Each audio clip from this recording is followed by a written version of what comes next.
Mateo capítulo 9,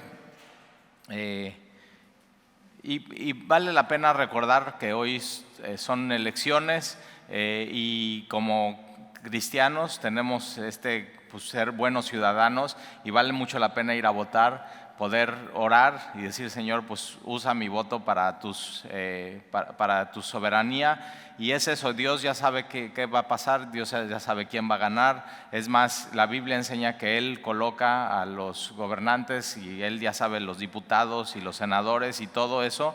Y ya, pues qué bueno que ya va a ser hoy, porque ya se apaga el ruido de las elecciones y podemos seguir con nuestra vida normal. Pero vale mucho la pena orar por nuestro país el día de hoy, que de veras la gente salga a votar y Dios incline el corazón al voto, ¿no? No importa de qué partido político seas, tenemos un mismo Dios, tenemos un mismo país, tenemos una misma fe en nosotros, y pues confiamos que Él es soberano sobre todas las cosas. No es como para infartarse de que ya pues con hoy ya se acaba el mundo, no es el apocalipsis, o sea, esto es México nada más, y siempre ver en perspectiva la eternidad lo que sucede en la política en México vale mucho la pena. Entonces, ¿te parece, antes de arrancar el estudio, oramos por nuestro país? Señor, y queremos poner hoy a nuestro México delante de ti, sabiendo que tú eres soberano.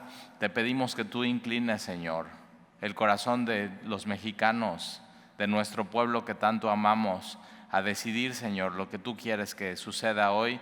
Y en la noche, Señor, cuando empiecen a salir las encuestas de salida, podamos confiar que eso es lo que así viene de tu mano para nuestro país, y que nuestra esperanza, Señor, en México no esté en nadie, ningún político, ningún gobernante, sino esté en ti, y que podamos poner nuestros ojos siempre en ti y en tu Hijo Jesús, sabiendo que tu Espíritu, Señor, está obrando entre los mexicanos que tú tanto amas, Señor, porque tú lo has demostrado en la cruz del Calvario, y tú nos amas, Señor, y te lo pedimos en el nombre de Jesús. Amén, amén. Ayer alguien me estaba diciendo: no, pues es que hablé con unos amigos y que dicen que los cristianos no votan por ser cristianos. Y yo digo, pues ¿de dónde sacan esas ideas? Hay cada idea, ¿no? De que creen que los cristianos no hacemos cosas o hacemos cosas. Y yo digo, pues no, lo que no está en la Biblia, eso no lo así. Entonces, Mateo capítulo 9, versículo 32. Mientras salían ellos, ¿quiénes son? ¿Te acuerdas? Nuestros amigos los ciegos. Dos amigos son ciegos y juntos están escuchando, pues no pueden ver a Jesús, no pueden ver los milagros que Él hace, no pueden ver al Mesías esperado, pero sí pueden escuchar, igual que tú y que yo. ¿Quién es Jesús? ¿Qué está haciendo? Y ellos simplemente, Jesús les pregunta: ¿crees que puedo hacer esto? Y ellos dicen: sí, Señor. Y entonces la fe muy activa en estos dos hombres, que Jesús los lleva así siendo ciegos. O sea, Jesús sigue caminando y ellos tienen que llegar a donde Jesús llega. Entonces, una fe activa a pesar de los obstáculos y de los impedimentos en la vida. Y entonces Jesús les dice que por favor no digan nada a nadie, pero ellos dos salen y divulgan la fama de Jesús por toda aquella tierra. Y entonces, mientras ellos dos salían, y pues seguramente ellos van diciendo, ¿no? Éramos ciegos, ahora vemos. Le trajeron un mudo, y no nada más está mudo, sino mira, está endemoniado. O sea, buenos problemas tienes con ser mudo, y ahora aparte de mudo, endemoniado.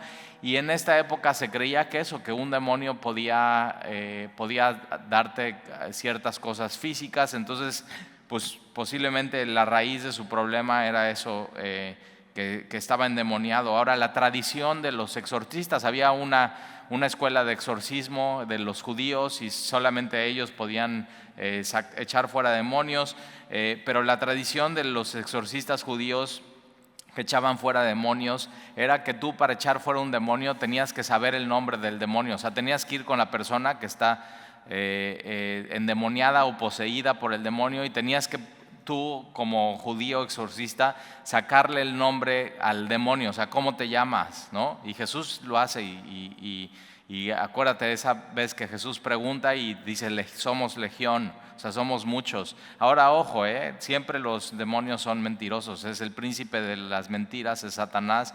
Entonces no hay que creer mucho todas esas cosas. Entonces mientras ellos están diciendo, somos muchos, somos legión, para asustar, para aterrorizar, pues igual no sabes realmente porque son mentirosos. Entonces vale la pena siempre estar en la verdad, en la palabra de Dios. Él no miente, Él no cambia, Él es siempre fiel, Él siempre es verdadero. Pero entonces ellos decían que para sacar fuera un demonio tenías que saber su nombre. Entonces, ¿cómo le puedes hacer si es mudo el hombre? O sea, no se puede. Y en todas las veces que Jesús está sanando al leproso, está sanando a los ciegos, siempre hay una conversación, si te das cuenta, y aquí no hay una conversación porque el hombre es mudo, no puede hablar. Pero entonces, ante los exorcistas judíos de esa época, pues este hombre no tiene solución. Y de pronto hay gente así como esta mujer que acabamos de ver la semana pasada, que tiene 12 años con flujo de sangre, que ha gastado todos sus recursos, ha ido a ver todos los médicos y de pronto se encuentra en una posición que ya no tiene solución ante sus recursos y ante lo que ella conoce, pero de pronto le hablan de Jesús y ella va a las espaldas de Jesús y toca, simplemente dice por sus adentros, y tan solo tocar el borde de su manto. Y eso es lo que hace, pum, toca el borde de su manto y Jesús se voltea y le dice, tu fe te has sanado, tu fe te ha salvado. Y entonces le traen a este mudo endemoniado, seguramente ya lo habían llevado con muchas personas y con muchos rabís que pudieran tratar de liberar a este hombre.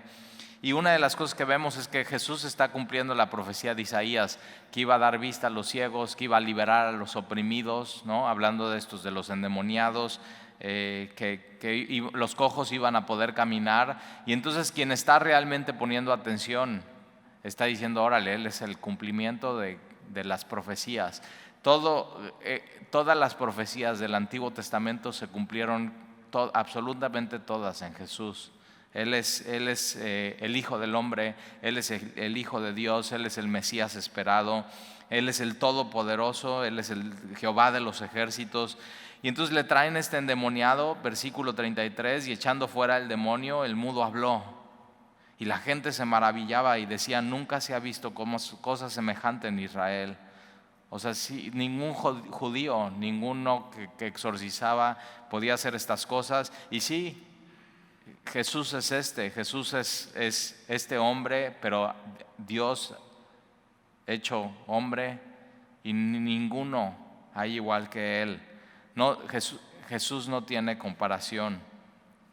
Versículo 34, pero los fariseos decían, por el príncipe de los demonios echa fuera a los demonios. Entonces ya a Jesús ya le están diciendo varias cosas. Ya ellos le dijeron, cuando Jesús le dice, tus pecados te son perdonados, dice, no, pues él está blasfemando porque se está atribuyendo algo que solamente puede ser Dios a él. Entonces ya le dijeron que es un blasfemo, ya vienen las acusaciones muy hacia Jesús.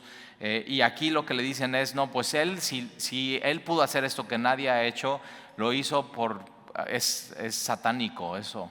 O sea, tremendo, Le están atribuyendo a Jesús, que es Dios, un poder que no es suyo, que es satánico. Es tremendo. Y entonces los fariseos decían, por el príncipe de los demonios echa fuera a los demonios. Y fíjate, cuando alguien no quiere seguir a Jesús, dice cualquier cosa, cualquier argumento, cualquier pretexto, y siempre para ellos su argumento es muy bueno.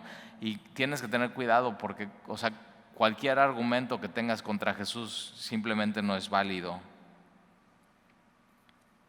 Sin importar el argumento, Jesús lo que va a hacer a continuación es seguirlos amando, Y a veces hay gente que nos dice cosas, ¿no?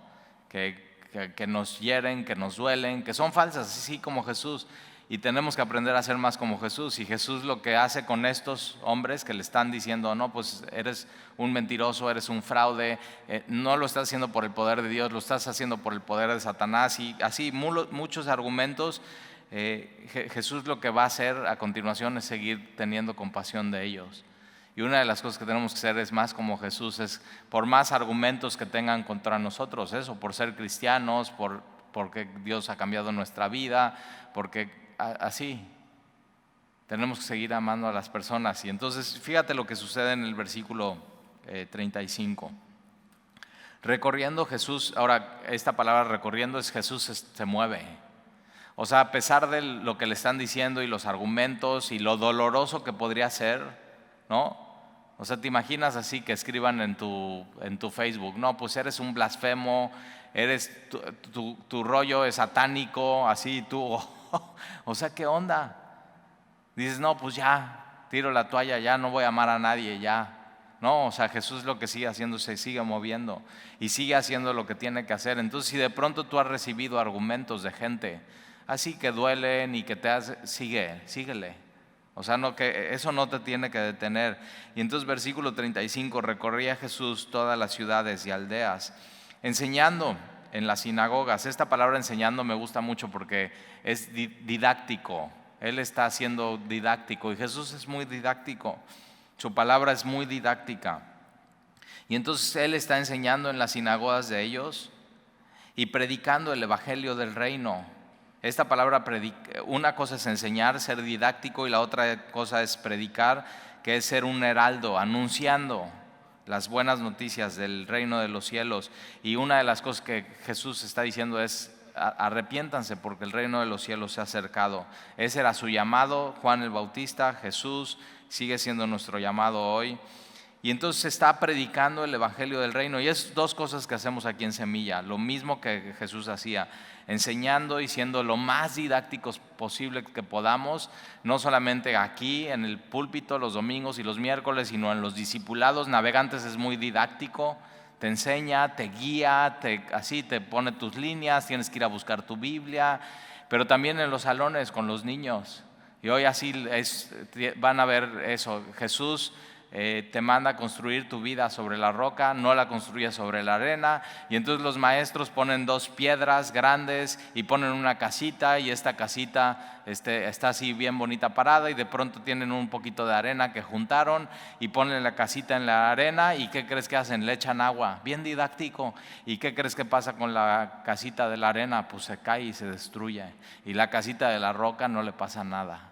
Así, y esos ejemplos que así tus hijos pueden entender, de pronto Jesús también los hacía para que podamos entender y nos quede muy muy claro dónde tenemos que construir nuestra vida y nuestra casa y nuestro hogar. Y entonces Él iba predicando el evangelio del reino y sanando toda enfermedad y toda dolencia en el pueblo.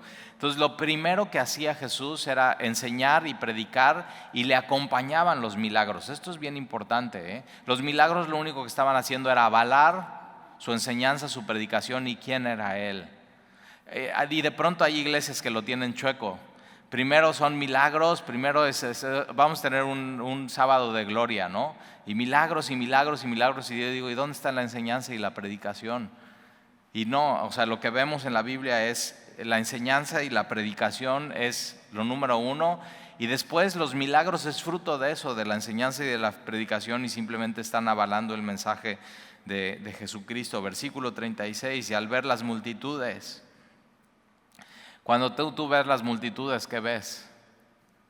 ¿Alguna vez has ido en coche o en camión un domingo y vas hacia Boca del Río, y en la playa de Vicente Fox, que se ve muy bien del bulevar? Y fíjate, la próxima vez, yo soy muy fijado. Y entonces lo que ves es que la playa hace esto, y entonces se ve el Foro Boca y se ve muy bonito, pero se ve chorros de gente, así, una multitud de gente. Cuando tú ves a esa gente, ¿qué ves? Y es bien, o cuando ves así a personas caminando en la calle que no son cristianas, ¿cómo las ves y qué ves? Ahora, ojo, estas mismas personas son los que le están de pronto diciendo a Jesús, o sea, por el príncipe de los demonios echas fuera a los demonios, o también le están diciendo que es un hipócrita o que es un bastardo. Y Jesús, es bien importante cómo ve Jesús a estas personas. Y tenemos que decirle: Señor, dame tus ojos. Quiero ver a las personas, quiero ver al mundo como tú lo ves. Y entonces, al ver las multitudes, tuvo compasión de ellas. Yo quiero eso en mi vida. Que cuando vea a las personas, cuando me cruce con alguien y vea sus ojos y vea su vida, lo que haya en mi corazón, sea una compasión. Ahora, esta palabra compasión es una palabra muy fuerte en el griego original, que tiene que ver, se conmovió desde las entrañas profundamente con una compasión, así. O sea, que realmente Jesús, por eso cuando hay gente que dice así que es que Dios no le duele lo que pasa en el mundo, es que Dios no le importa lo que pasa en el mundo. No, cuando Jesús ve al mundo, le duele desde lo más profundo de sus entrañas y se conmueve. Así ve, así. Cuando Dios te ve, así te ve, con una tremenda compasión.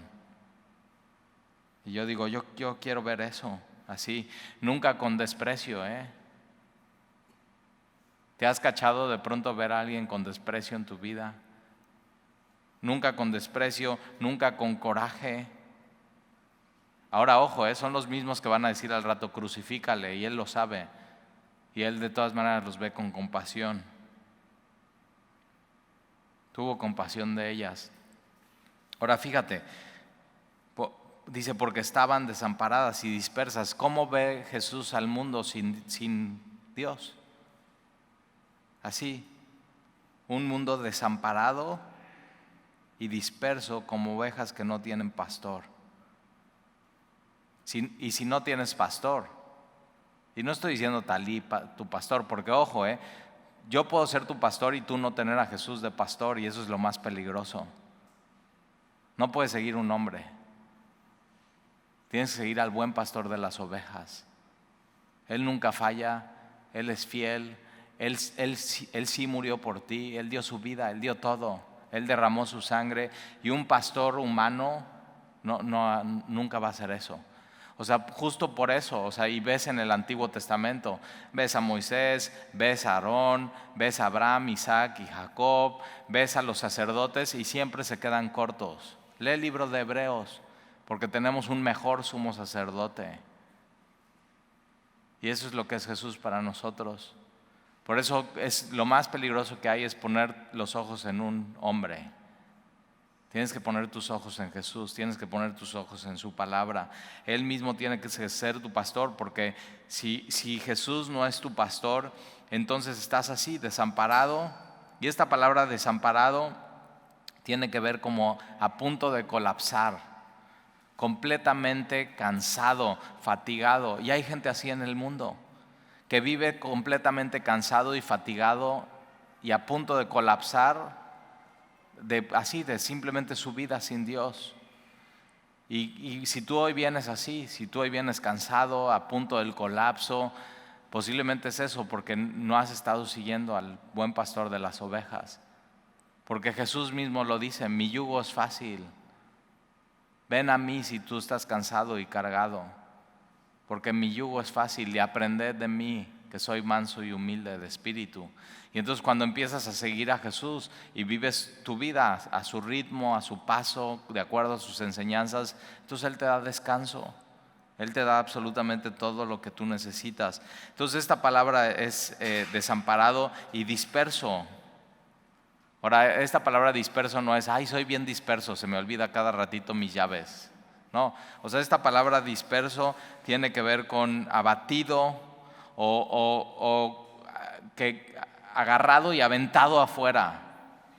Y así, cuando Jesús ve a la multitud sin Jesús, sin Dios, los ve así como golpeados, aventados afuera, dispersos, desamparados. Vivir tu vida sin pastor, sin Jesús, es que nadie te cuide, que nadie te alimente y que nadie te guíe. Y no tienes que vivir tu vida así. Tienes un pastor y tienes un padre que te cuida, que te alimenta y te guía. Pero cuando Dios ve el mundo, sin Dios es así. Ahora, ojo, ellos tenían escribas, rabinos, sacerdotes y no servían de nada. Lo que Jesús se está refiriendo es a Él mismo. Y tenemos que aprender a ver así el mundo. A veces ver el mundo sin Dios nos frustra, a veces nos angustia, a veces nos duele, pero una de las cosas que tiene Jesús es compasión. Ahí en donde vivimos hay un miradorcito que da al mar, y hay un muchacho que tiene problemas graves de alcohol, pues posiblemente no nada más de alcohol, sino de droga.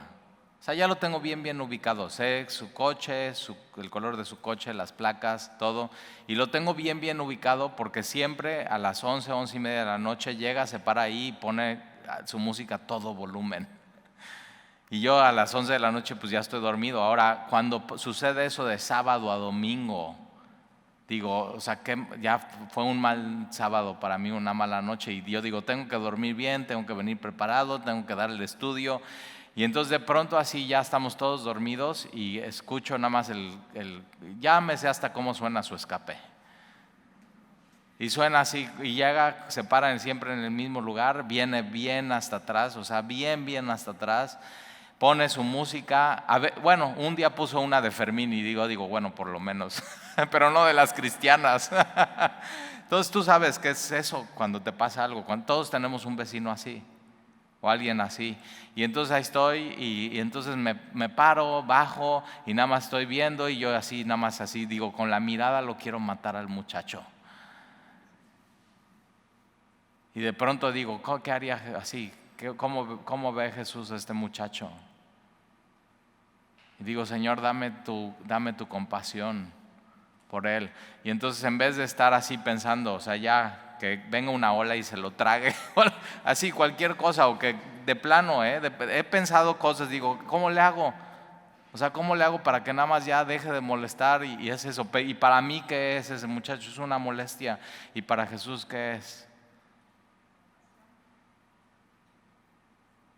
Y tú tienes a alguien así en tu vida, ¿verdad? Y tienes que empezar a ver a las personas como Jesús las ve.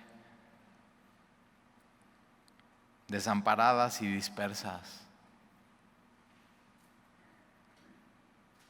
Y un día así, ya se echa toda la noche ahí, toda la noche hasta la mañana, y no era sábado. Entonces dije, bueno, pues es mi oportunidad. Y era viernes para sábado, y entonces ya al día siguiente lo sigo viendo ahí y digo, órale, pues voy a hablar con él. Y voy, así me pongo mis chanclas, me voy así caminando. De pronto se baja del coche y está tan jarra, así tan jarra, que enfrente de mí se puso a hacer pipí. Y yo digo, ¿cómo voy a hablar con este muchacho? Y ahí nada más Dios me tiene orando por él, ya sé quién es, ya lo ubico perfecto. Y yo digo, estoy esperando que la próxima vez que regrese pueda ir y acercarme con él. Y sabes que tiene una tremenda necesidad, un tremendo vacío en su corazón. Pero a veces cuando tú y yo vemos a la gente así, con desprecio, con coraje, y Jesús con compasión.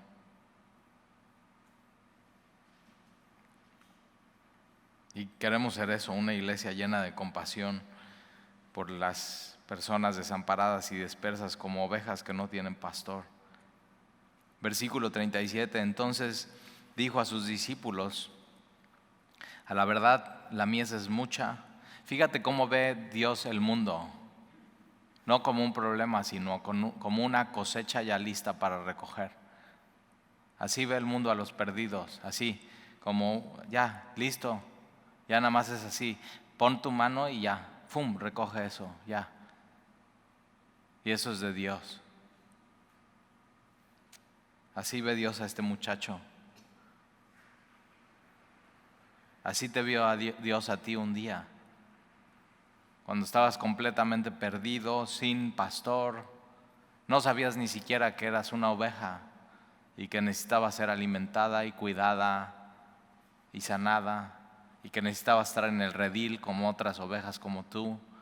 No sabías que necesitabas ser guiado, y de pronto Dios así tuvo compasión de ti y te llamó al redil.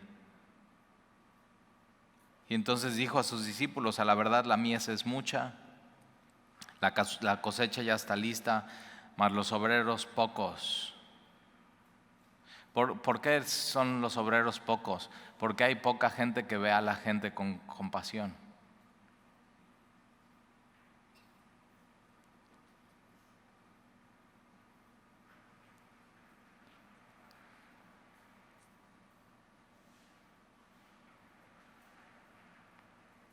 Versículo 38. Rogad pues al Señor de la mies. Fíjate de quién es la mies, de quién es la cosecha, de Jesús. ¿De quién es este muchacho que te platico? Es de Jesús y Él no lo sabe. Nadie se lo ha dicho. Ya está así, ya está listo. O sea, ¿tú crees que es coincidencia que cada vez que se pone hasta atrás va enfrente de la casa de un pastor?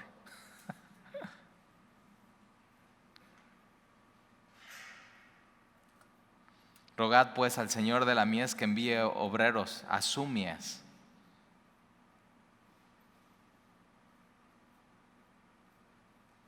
Y entonces sus discípulos escuchan esto y dicen: ok, no, pues órale, pues vamos a orar. Y ahí tienes a Pedro y a Jacobo y a Juan y a Judas. Todos están así, escuchando eso. Tú estás escuchando eso. Y entonces dices: ok, vamos a orar. Señor, la mies es mucha, los obreros son pocos. Ayúdanos a ver con compasión a la gente como Jesús, nuestro Maestro, la ve. Y te pedimos, Señor, que tú envíes a tu mies a más obreros, y te lo pedimos, Señor. Y así, oran así. Y entonces fíjate lo que pasa en el versículo 1 del capítulo 10. Entonces, llamando a 12 discípulos, entonces ahí está. Ellos oran y Dios dice: ok, ya los escuché, los llamo. ¿Ya oraste eso tú? Señor, te ruego, o sea, la mies es mucha, los obreros son pocos, y sí son pocos, No hay mucha gente, no hay muchos cristianos que vean con compasión a la gente.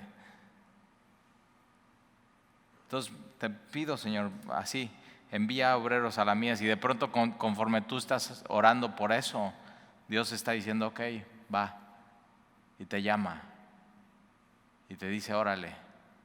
Y entonces, llamando a sus 12 discípulos, fíjate, suyos. Dios llama a los que son suyos, y Él es el que llama. Entonces, llamando a sus 12 discípulos, esta palabra que es clave, les dio. Cuando Dios llama a alguien, Dios le da todo lo que necesita para su llamado. Son llamados específicos, son llamados claros. Entonces, donde Dios llama, Dios provee. Y entonces, llamando a sus 12 discípulos, les dio autoridad. Ahora, la autoridad no era para ser autoritarios. Fíjate para qué les dio Jesús la autoridad. Les dio autoridad sobre los espíritus inmundos para que los echasen fuera, y para sanar toda enfermedad y toda dolencia. Les dio autoridad para seguir lo que Él había comenzado. Les dio autoridad ¿para qué? Para seguir amando a las personas. Entonces, la autoridad que Dios da no es para ser autoritario, sino es para amar y para servir a los demás. Y Jesús mismo es eso. Él no vino a ser servido, vino Él a servir a los demás y dar su vida por todos. Y entonces estos hombres empiezan así. Esta es su primer práctica del ministerio, y entonces los va a enviar a ellos, a sus 12 discípulos. Ahora, lo primero que hace con ellos es los llamó para que estuvieran con Él. Entonces, primero un discípulo tiene que aprender de Jesús. ¿Para qué? Para hacer lo que Jesús hace, para ver como Jesús ve, para sanar como Jesús sana, para predicar como Jesús predica. Y entonces, versículo 2, los nombres de los 12 apóstoles. Fíjate, es interesante, ya sabemos que son 12 y lo hemos repetido varias veces. Es más, en Semilla tenemos una serie cuando estudiamos cuando estudiamos Marcos, verso a verso, tenemos una serie de los apóstoles. Entonces la puedes escuchar, que es cada uno ahí por su nombre. Pero entonces los nombres de los 12 apóstoles, la palabra aquí apóstol es enviado, simplemente es eso, es un nombre enviado por Dios. De pronto como que ya le han puesto así como, un apóstol y eso, y yo digo no, o sea, la idea de apóstol en el griego original es una piedra que tomas y la avientas, ¡pum!, y así. Eso es ser un apóstol, es Dios te toma y te envía para sus propósitos. ¿Para qué? Para llevar su mensaje, para ser embajador de Cristo. Y entonces son 12 como las tribus, que son 12 como los líderes, ¿no? En ese tiempo un buen grupo de líderes eran 12, pero también 12 eran como para en un juicio, necesitamos 12 testigos. Entonces tiene mucho peso eso, el número 12. Y fíjate, los nombres de los 12 apóstoles son estos. Primero, Simón, llamado Pedro, y siempre en la lista de los apóstoles él está primero. Andrés, su hermano, Jacobo, hijo de Zebedeo, y Juan, su hermano, Felipe, Bartolomé, Tomás, Mateo, el publicano, Jacobo, hijo de Alfeo, Lebeo, por sobrenombre Tadeo, Simón el cananista, y Judas Iscariote, el que también, fíjate cómo dice, el que también le entregó, así queda registrado siempre en los evangelios, Judas Iscariote, el que también le entregó. Ahora, una cosa importante de esta lista es que todos son nombres de hombres, ¿ya lo viste? Ahora, Jesús pudo haber dicho, ¿no? Y entonces, después de orar toda una noche, él llamó a los 12 y es María Magdalena y Marta y la otra María y no lo hizo así. Y vemos un registro bíblico que el liderazgo siempre en el pueblo de Dios ha sido por hombres. Ahora, no quiere decir que los hombres sean mejores que las mujeres. Romanos lo aclara, Jesús lo aclara. Es más, Jesús viene a poner en alto siempre y la estima correcta y el honor a la mujer. Pero una de las cosas que sucede es, lo ves, Abraham, Isaac, Jacob, Moisés y el sacerdote Aarón, y los hijos sacerdotes varones. Y después tienes a los profetas, ve la lista de los profetas en tanto mayores como menores, Isaías, Jeremías, Oseas, Malaquías, y así. Y Dios escogió eso, y después lees Primera de Timoteo, cómo tiene que ser un pastor o un obispo, y es marido de una sola mujer, hombre. Y después ves Tito, igualmente lo mismo, y Primera y Segunda de Pedro, donde él está explicando que los pastores o los obispos sean tal, y siempre hablando en masculino. Así. Entonces los apóstoles, hombres, y los pastores y líderes en la iglesia, lo que vemos es eso, pastores, no pastoras, y eso es lo que vemos, y entonces eso es lo que hacemos. Dios decidió que fuera así. Entonces así lo hacemos, ¿verdad? Está saturada la Biblia de esto. Y entonces versículo 5, a estos 12 envió Jesús y les dio instrucciones. Siempre que Jesús te va a enviar a algo, te va a dar las instrucciones, te va a dar cómo. Entonces a Jesús, versículo 1, a quien llama, Él le da lo que necesita. Versículo 9, a los que envía Jesús les da instrucciones claras. Y las instrucciones no son nada nuevo. Jesús siempre ha sido de la misma manera y Él no cambia. Y entonces a estos 12 envió Jesús y les dio instrucciones diciendo: por camino de gentiles no vayáis, y en ciudades samaritanos no entréis. Todavía, o sea, le está diciendo, tu ministerio tiene que estar en este tiempo enfocado así. Ya después de Hechos, empiezan en Jerusalén, de ahí en Judea, Samaria y hasta lo último de la tierra. Entonces, por camino de gentiles no vayáis, y en ciudad de samaritanos no entréis, sino id antes a las ovejas perdidas. Ahí está, antes. Primero a los judíos, a las ovejas perdidas de la casa de Israel. Romanos 1 dice eso: porque no me avergüenzo del evangelio, porque es poder de Dios para salvación a todo el que cree, primeramente al judío y después al griego. Y Jesús lo que está siguiendo es eso. Ahora fíjate, los judíos en ese tiempo, Jesús cómo los ve: como ovejas perdidas. Ahora ellos tenían sacerdotes, escribas, la palabra de Dios, y Jesús dice: están perdidos. Ahora imagínate cómo nos ve a nosotros, gentiles, alejados de Dios, de sus promesas, del sacerdocio. ¿Y qué es lo que hace? Él nos salva. Entonces, id a las ovejas perdidas de la casa de Israel. Versículo 7, y yendo, predicad diciendo. Ahí está lo primero, predica. Y después lo vemos, Pablo le dice a Timoteo: predica la palabra en tiempo y fuera de tiempo, redarguye, reprende. Así, eso es lo que tenemos que hacer, instruir. Versículo 7, y yendo, predicad diciendo: el reino de los cielos se ha acercado. Versículo 8, ¿qué acompaña esto? Sanad enfermos, limpiad leprosos, resucitar muertos, echad fuera demonios. De gracia recibiste, dad de gracia. Ve las instrucciones claras de Jesús para el ministerio. Nunca tengas como fin el obtener algo, sino siempre dar. De gracia recibiste, dad de gracia. ¿Por qué sirves en Semilla? ¿Por qué has entendido eso? De gracia recibí. Todo lo que tengo es por su amor, es un regalo. La gracia es un regalo de Dios. Y entonces todo lo que hago por la iglesia, por los demás, por mis hermanos, es por gracia. Nunca con una agenda oculta, nunca con recibir algo a cambio.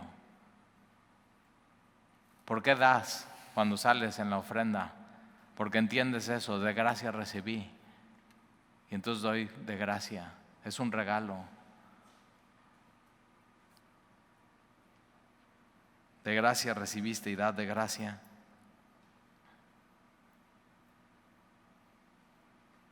Nunca con el fin de obtener algo a cambio. Cuando entiendes la gracia es eso, no estás negociando con Dios: Señor, si te doy esto, tú me puedes dar esto, si te doy esto. No, si sirvo en la iglesia te pido esto. No, es de gracia.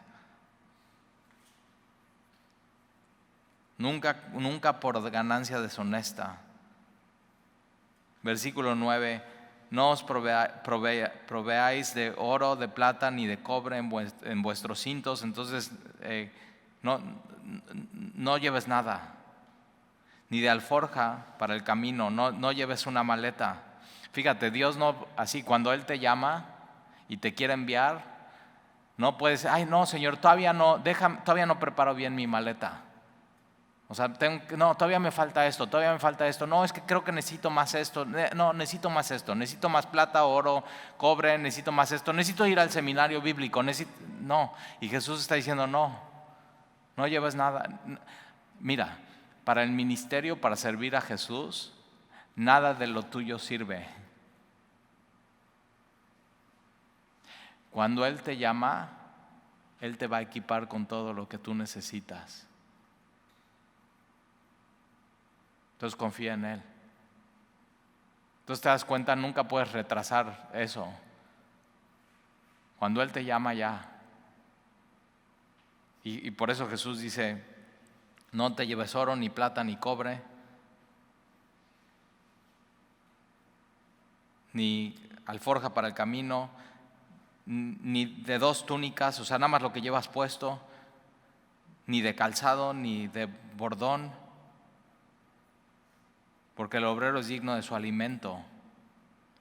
Lo que Jesús estaba buscando en ellos es que ellos tuvieran una dependencia total de Jesús en su ministerio. Que al salir a hacer ministerio vieran la mano de Dios, cómo Dios les provee todo lo que ellos necesitan. Cómo Dios mismo es el sustento. cómo Dios mismo se iba a ocupar. Ellos estaban ocupando del reino y Dios se estaba ocupando de ellos.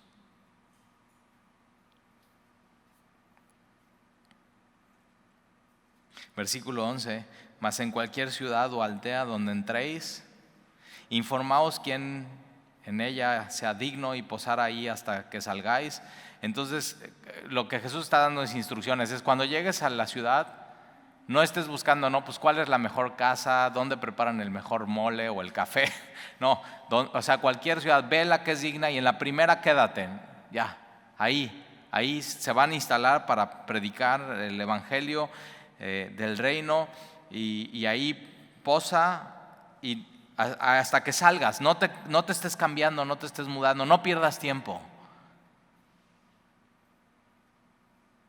Versículo 12, y al entrar en la casa saludadla. Y uno de los saludos que ellos tenían, ¿no?, como judíos era shalom. El término va más allá de paz, sino era paz con plenitud y prosperidad, o sea, todo lo que necesitas. Shalom. Y entonces cuando entres en la casa, saludarla, versículo 13, y si la casa fuera digna, vuestra paz vendrá sobre ella. Entonces quien recibe a quien Jesús envía, va a venir una bendición en sus vidas, shalom, plenitud, paz, prosperidad. Mas si no fuere digna y no lo reciben, vuestra paz se volverá a vosotros. Y si alguno no recibe, ni oyere vuestras palabras. ¿Alguna vez te ha pasado esto? Que vas en el nombre de Jesús con alguien y vas a hablar de Jesús y el evangelio y sobre el reino y simplemente no oyen tus palabras. No quieren oír, no oyen, ponen pretextos y así típico, ¿no? De que bueno, yo te respeto, tú me respetas. Ya cuando dicen eso ya no sirve de nada la plática. Pero entonces, fíjate, entonces ellos le están mandando Jesús, y le está diciendo, yo le estoy dando todo, le está equipando con todo lo que necesiten y confían en mí. Y a pesar de eso va a haber gente que no va a querer escuchar. Y eso no nos tiene que frustrar. Tenemos que ser como Jesús. Ellos ya vieron que Jesús, a pesar de que está predicando el evangelio del reino, a pesar de que está sanando, echando fuera demonios, a pesar de que está dando vista a los ciegos, va a haber gente que le va a decir, no, tú lo haces por el poder de Satanás, no, tú estás diciendo blasfemias. ¿Te das cuenta? ¿Y Jesús qué hace? Sigue. Entonces, si de pronto te ha pasado eso en tu vida, y dices, o sea, nada más como que no quieren, ok, síguele. Pero fíjate cómo hace, o sea, cómo las instrucciones de Jesús son muy claras. Si no oyer vuestras palabras, salid de aquella casa o de esa ciudad. O sea, va a haber otras casas y otras ciudades que van a querer escuchar. Entonces, a lo que síguele. O sea, va a haber personas en tu vida que ya vas a decir, ya, aquí ya se terminó. Voy a lo que sigue. Mi pastor un día me dijo algo y ya me ayudó a quitar mi frustración en mi vida con los que nada más no querían. O sea, si alguien no quiere, no te enfoques en el que no quiere, enfócate en el que quiere. Entonces, si alguien no quiere ser discipulado y no quiere obedecer a Dios y no quiere aprender, va a haber alguien que sí quiera y enfócate en el que sí quiere. Síguele. Va a haber mucha gente que sí quiera. Pero nuestra frustración así es, no, yo voy a sacar adelante que no quiere. Y no seas necio, así, síguele. Y si alguno no recibiere y no oyere vuestras palabras, salid de aquella casa o ciudad y sacudid el polvo de vuestros pies. Esta frase es muy así, los muy fariseos y los muy ortodoxos, cuando iban de Jerusalén al territorio gentil, vamos a decir que van al norte, a Siria, y entonces sus sandalias pisaban eso, territorio gentil. Cuando iban a entrar de regreso a Jerusalén, se sacudían los pies como que tierra gentil no entra en tierra santa. Y mira cómo aquí, o sea, los de la tierra santa no quieren recibir. Y dicen, no, pues ahí déjenle ese polvo a sus zapatos. Versículo 15, de cierto os digo que en el día de juicio Será más tolerable el castigo para la tierra de Sodoma y Gomorra que para aquella ciudad. O sea, para nosotros de pronto platicar con gente puede ser frustrante. Nada más no quiere, no agarra la onda, no escucha. Pero va a ser más frustrante para ellos si siguen siendo necios hasta el final. Será más tolerable, fíjate. Va a haber un juicio y tienes que saber esto. Al final va a haber un juicio y no es de lo que hiciste o dejaste de hacer, sino es en qué creíste. Por eso para Jesús era vayan y prediquen, el reino de los cielos se ha acercado y el reino de los cielos es Jesús mismo. Y su mensaje es arrepentíos porque el reino de los cielos se ha acercado. Ese era el mensaje. El Mesías ya ha llegado. Y ellos, fíjate, a pesar de todo, teniendo milagros, teniendo señales, teniendo a Jesús mismo entre ellos, hubo gente que lo rechazó. Entonces no es un problema de evidencia, es un problema del corazón. O crees o no crees. O caminas con Él o no caminas con Él. Ahí está, pero ahí tienes las instrucciones. Dios a quien llama le da todo lo que necesitas. Dios a quien envía le da instrucciones claras y quiere que dependas totalmente totalmente de Él. Nosotros cuando llegamos aquí a Veracruz, llegamos sin conocer mucha gente cristiana, llegamos sin sillas, llegamos sin audio, llegamos sin computadoras para proyecciones, llegamos sin nada, así, sin bolsa, no sabíamos qué iba a suceder. Y hemos visto esto, que cuando Jesús envía y sigue sus instrucciones, Él simplemente hace su obra. Y si ves eso, que en tu vida Dios te está llamando, no digas, no, es que me hace falta esto, no, espérame, es que tengo que empacar esto en mi mochila. No, así no funciona con Jesús. Si Jesús te está llamando, simplemente síguelo. Y en el camino, Él te va a ir dando, ahí está esto, que pensabas que necesitabas, no lo necesitabas, ya te lo estoy dando. Así, ese es Dios. Él quiere glorificarse en tu vida a través de ser tu proveedor y quien te sustente y quien te dé todas las cosas. Pero es un solo paso, es nada más decir, ok, va, pum, dar el primer paso y caminar con Él. ¿Oramos? Señor, te damos gracias por tu palabra y te damos gracias porque tú en unos párrafos te sigues revelando a nuestra vida y sigues diciéndonos quién es tu Hijo Jesús y cómo ve a las personas. Y Señor, nosotros a veces no vemos así a las personas, a veces nos frustramos, a veces hasta nos da coraje, a veces vemos a las personas con desprecio. Pero Señor, si tú eres el Rey y tú eres Dios y tú no las ves así, ¿por qué nosotros veríamos así a las personas? Perdónanos, Señor, y ayúdanos a ver a las personas con amor y con compasión, sabiendo que cada persona tiene una historia. Y yo te pido, Señor, entonces que tú sigas viendo el mundo como tú lo ves, como una cosecha, y Señor, la mies es mucho. Y de pronto los obreros son pocos, hay pocas personas que ven a las personas con compasión y entonces envía a tu mies más obreros, Señor, porque eso es lo que se requiere. Los campos están ya listos y entonces ayúdanos, Señor, a escuchar tu voz, que no haya pretexto. Ya no nos hace falta nada si te tenemos a ti. Y te lo pedimos, Señor, en el nombre de Jesús.